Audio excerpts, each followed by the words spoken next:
അല്ല യമലോകം ഗമിച്ചു വാഴാമിപ്പോൾ. മല്ല കംസാദികൾ പോലല്ല ഞാനെന്നോർക്കടോ. ഏവം പറഞ്ഞു രുക്മി വേഗേന 3 ശരം കേവലൻ കൃഷ്ണൻ തന്റെ മാറത്തു തൊടുത്തിതു.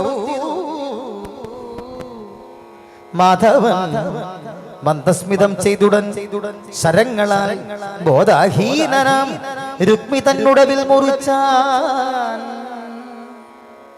പിന്നെയും ഒരു വില്ലങ്ങെടുത്തു രുക്മി, അതും അന്നേരം ഇത് മുറിച്ചിടിനാൻ മുകുന്ദനും.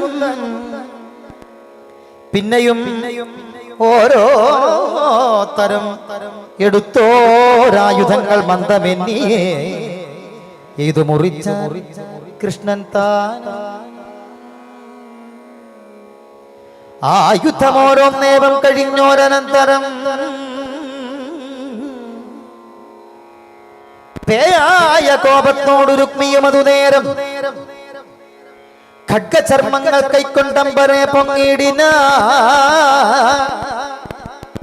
നിർഗമിച്ചപ്പോൾ ഇത് കളഞ്ഞാൻ കൃഷ്ണൻ താനും വാളുമിങ്ങടുത്താശു.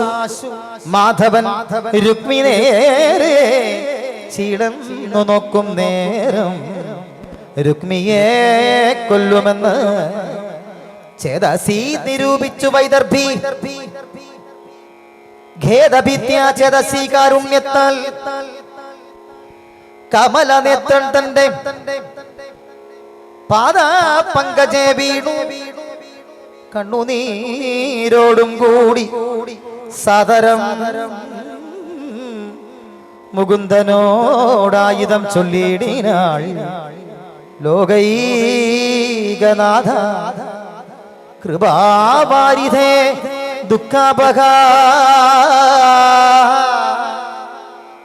യഗാത്മൻ മമ കാന്ത മാധവ ദുഷ്ടാരാധേ. മംഗലനായ ഭവാൻ എന്നെ സ്വീകരിക്കുന്ന മംഗലമായ ശുഭകർമ്മകാലത്തു വച്ച്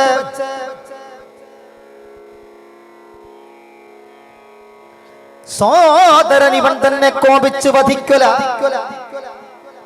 ഖേദമിന്നെനിക്കിത് മൂലമായുണ്ടാക്കൊല. ചേതസി പരമാർത്ഥബോധമങ്ങില്ല. ഇവൻ ചെയ്ത അപരാധമെല്ലാം പൊറുത്തു കൊള്ളണമേ.